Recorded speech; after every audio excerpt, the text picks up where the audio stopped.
It is very, very hot right now. Even though it's winter in the desert, somehow it's still hot. So I'm going to take a nice sip from my... Delicious. My coldest water bottle. This is sponsored, but these are actually really good water bottles, and I do recommend that you pick one up if you want to. It's real good. It's actually a really good water bottle, and ironically, it actually is. I do have my sliding glass door open, Lonnie. I do. Guys, George Orwell's nightmare has come true. 1984 is real. It's happened because our beloved president, who can do absolutely no wrong, has been banned from Twitter. And of course, as he has every right to, has, quote, went ballistic after being tossed off Twitter. Let's go ahead and read this article. President Donald Trump has many prized possessions, but few seem to inspire as much personal joy as his Twitter feed. Trump routinely boasted of the social media bullhorn he possessed. He credited it with launching his political trajectory, and he used it as a tool to lacerate his foes. On Friday night, he lost it, and then he lost his mind. The president is ballistic, a senior administration official said after Twitter permanently took down his account, citing the possibility that it would be used in the final 12 days of Trump's presidency to incite violence. Not a bad assumption, by the way, considering that he literally told his audience, march to the Capitol on the 6th and give them hell, and they marched to the Capitol on the 6th and gave them hell. For the first time in history, the Senate had to fucking evacuate during some process during a meeting. And you know what was like, to me, you know what was the most depressing part of that? Is for the first time in American history, a Confederate flag was flown in the U.S. Capitol building. You guys know the Confederates were just barely pushed back during the Civil War from reaching the Capitol and flying their flag, right? And some dumbfuck Trump supporter was able to fly, for the first time in history, fly a Confederate flag in the U.S. Capitol building.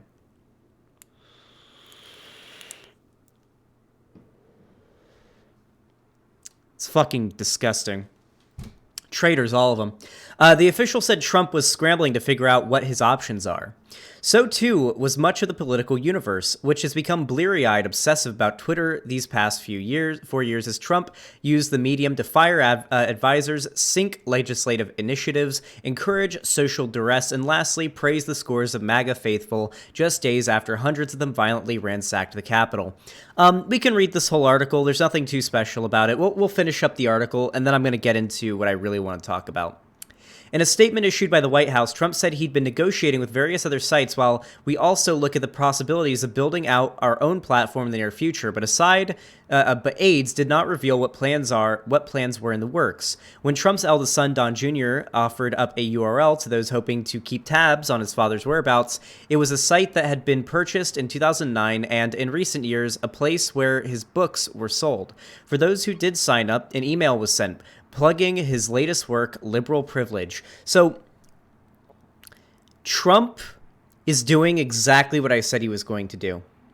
On election night, on the day that Biden was basically confirmed to be the president-elect, I said, Trump is not going anywhere. He is going to go off of what's his presidency and create a media empire off of this. It's going to be Trump TV or some shit. I've been saying this a dozen times, and it's actually happening. He's starting up a website, and it's going to be essentially, at least from what I can tell, a forum where Trump can post and his sycophants can applaud him. I called it. I called it months ago. He don't fucking miss. He don't miss. As you know, the election is coming up, it read, of the contest that took place 2 months ago. For Trump, the Twitter ban was yet another inglorious passage to the final chapter of his presidency. Over the past 2 days, he's been admonished by his own aides, chastised by Republicans, and threatened once more with impeachment. Also, I think Trump is actually being impeached. Like, the House is actually going through with it, I believe. Like, I think the House is actually going through with the impeachment. We'll have to see what happens with the Senate. But yeah, I think the House, like, at least that's what my girlfriend told me when I woke up this morning. I haven't had time to look into it. I think the House is actually going through with it, so he'll probably be impeached by the House again. Can you imagine that? This is a president who is almost universally hated by anybody who isn't like a dipshit, right? Who incentivized and encouraged a terrorist attack on the capital of this country, who was impeached not once but twice by the House of Representatives and was only able to not be impeached by the Senate because of how partisan the Senate is and how like split down the middle it is, with just barely a Republican majority. Who has inspired literal terrorist attacks that have killed dozens of people in the form of the El Paso attack and the El Paso shooting that happened, the synagogue shooting that happened, and the Christchurch shooting. Like, this guy's been such a piece of shit. He's going to go down in history. He's going to go down in history as one of the worst presidents we've ever had. It's going to be fucking phenomenal how in 20 years, 30 years, students are going to be learning about like the biggest mistake that America ever made in regards to electoral politics.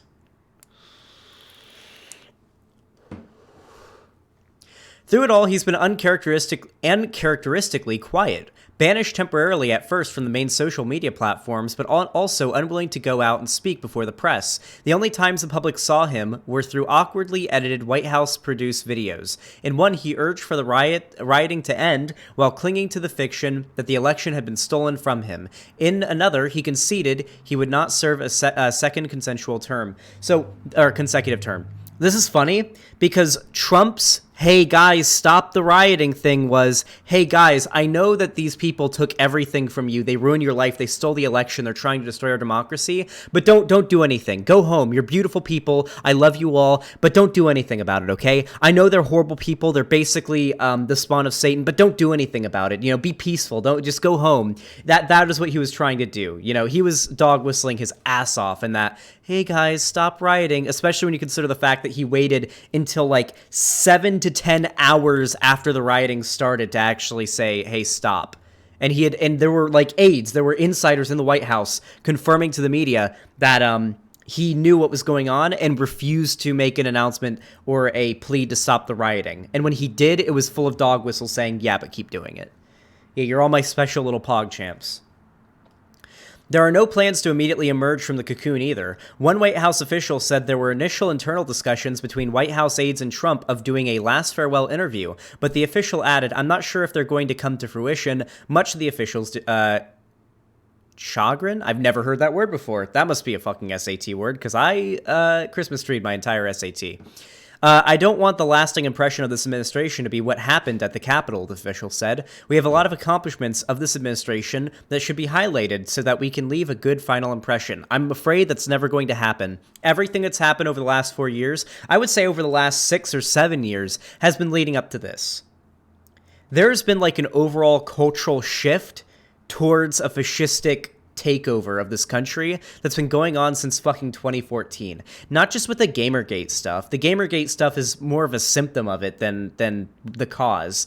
But there was just this weird fuck your feelings, libcucks owned cultural movement that started in 2014 with the rise in popularity of figures like Ben Shapiro and fucking Stefan Molyneux and just the general alt-right online, whether it be the boomer Facebook groups that fed. The people who were storming the Capitol were a united mix of the Zoomer sphere alt-right pipeline content creators on YouTube and the boomers who've been just consuming conspiracy theories for years on Facebook. They got together. The boomers that have been ingesting like propaganda on Facebook and the Zoomers who've been taking propaganda from the likes of Nick Fuentes and Baked Alaska and so on. By the way, those two were there at the Capitol storming it. They all got together to do this. Wasn't like one thing caused the other. These were two mutual things that formed as byproducts, as symptoms of a fascistic evolution or de-evolution of our culture in this country. Trump entered office boasting of how he was the Hemingway of 140 characters and crediting Twitter in particular for powering his political ascent. More than 56,000 tweets later, he leaves it amid a futile game of whack-a-mole with the tech moguls he despises, exiled to the outer provinces of the internet. If this is how Trump's presidency closes out, it will be a remarkable endnote. As a candidate for office, he was, at times, ubiquitous, posting outrageous takes on Twitter, calling into cable news shows, and grabbing the camera's attention even when the podium on which he was set to hold a campaign rally was empty. Now he's increasingly isolated and receding from the spotlight. His favorite bullhorn is gone. Oh, and the presidency, too. Ah, what a good final burn right there from Politico. Yeah, so, conservatives and centrist types online are freaking the fuck out about this. I'm going to say this right now, okay? I think that encouraging a literal terrorist invasion of the Capitol is probably grounds to be banned from Twitter. I'd say so. I think that is pretty fucking valid. I think that's pretty fucking valid. But people are literally saying that this is a goddamn coup, or not, like this is Orwellian. Like this is Orwell's nightmare that's happening right now. It is absolutely wild to me how small-minded these people are. Guys, free speech, the First Amendment, means that the government cannot restrict your ability to say or express your opinion on the grounds that your opinion isn't threatening another person, as in, like, you don't have the freedom of speech to come up to somebody and say, I'm going to fucking gut you and hang you from a lamppost in the street. I'm going to come to your house at blank, blank, blank, blank lane. Like, there has to be it can't just be a meme, right? Like, you have to have, like, a pretty good idea of, like, how you would do it. Like, it has to be a real threat. Like, you can't threaten somebody, obviously. But, like, beyond that, it's just the government not being able to stop you from expressing your opinion.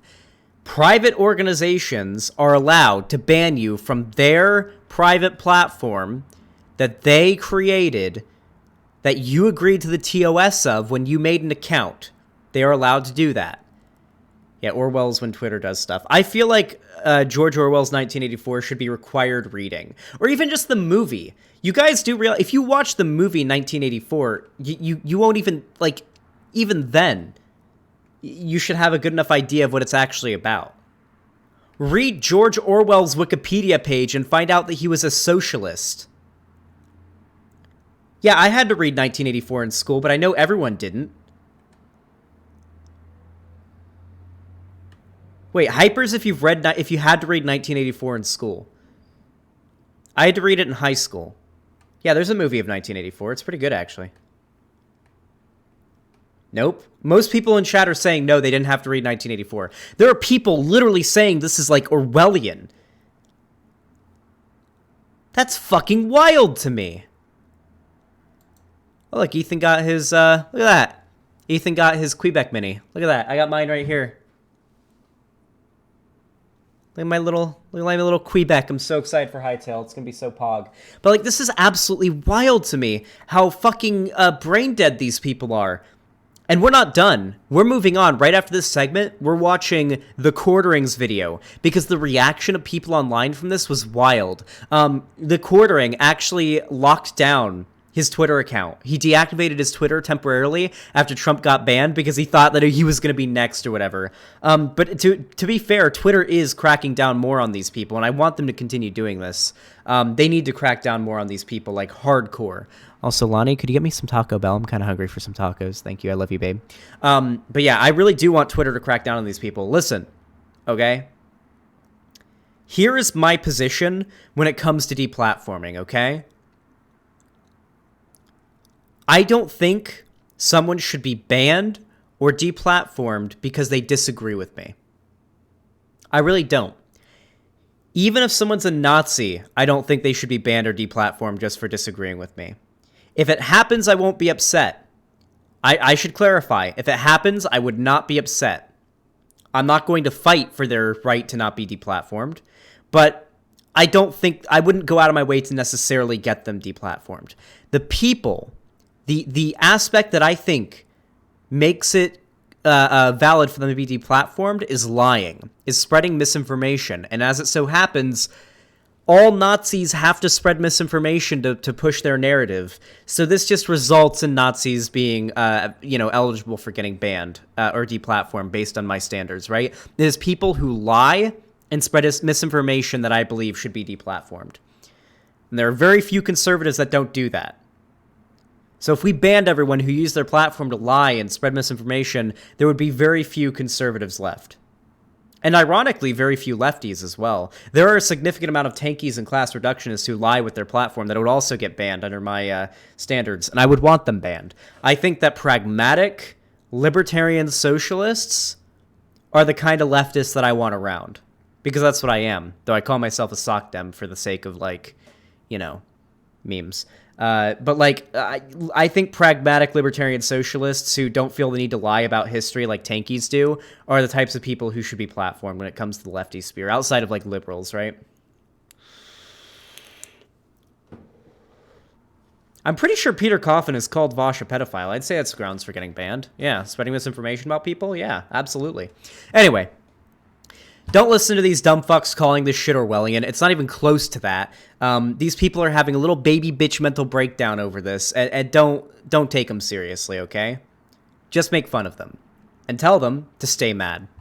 Anyway, if you enjoyed this video, thank you so much for watching. I really do appreciate it. If you're new here, please, please, please subscribe, and ring the bell icon so you actually get notified whenever I go live. Also, at the top of the description of this video, I should have a link to the Coldest Water Bottle website, where if you buy anything from their site, I actually get 5% like a commission if you buy anything from that link. So that's pretty pog. Unironically though, and I don't have to say this for the sponsorship, I want to clarify that, this is actually a really good water bottle.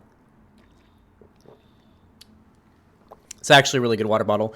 Last week, I literally left my water bottle with ice and water in it next to the bed when I went to sleep, and I woke up 11 hours later, and I took a sip, and I was expecting it to be room temperature or just kind of maybe a little bit cool. The thing was as cold as it was. There was still ice in it. When I rattled it, the ice was still not melted yet after 11 hours.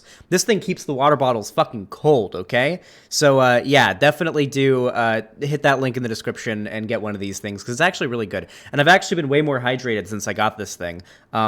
I've always had an issue when it comes to hydration where I've just always been very dehydrated. I've never drank enough water because, I'll get a water bottle, I'll start drinking it, then it turns room temperature or warm, and I don't want to drink warm water. So then I get a new water bottle, and then I drink that until it turns warm, and then I get a new water bottle. And so I have a bunch of, half-empty water bottles over my desk. That doesn't happen with this. I finish these water bottles every single time, and you can just refill them.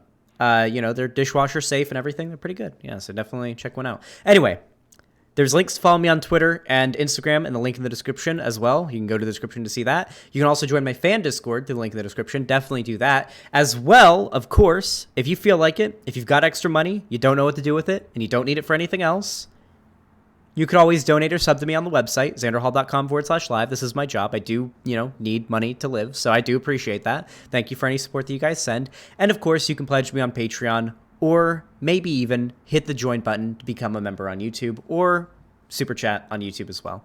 Thank you all so much for watching. Have a good one.